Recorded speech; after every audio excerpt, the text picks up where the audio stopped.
অ্যাকাউন্টেবিলিটির আরেকটা খুব বড় পার্ট হলো শুধুমাত্র আ নিজের সেলফ কেয়ার দিয়ে স্টার্ট করাই না। retrospection is very important. নিজের দিকে তাকানো যে যা কিছু আমার জীবনে ঘটে, আমার এখানে কোনো ভুল আছে কিনা? আমার কোনো ইমপ্রুভমেন্টের জায়গা আছে কিনা? আমি এখানে আসলে কি করতে পারতাম?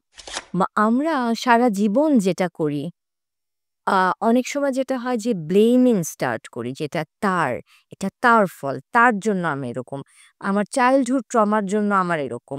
আর ও এরকম করেছে বলে আমি এরকম করেছি। ওকে, দেন কি? যদি আমরা থেমে যাই, যদি আমরা ব্যাক অফ করি, যদি আমরা নতুন করে শুরু করতে চাই, তারপরে কি?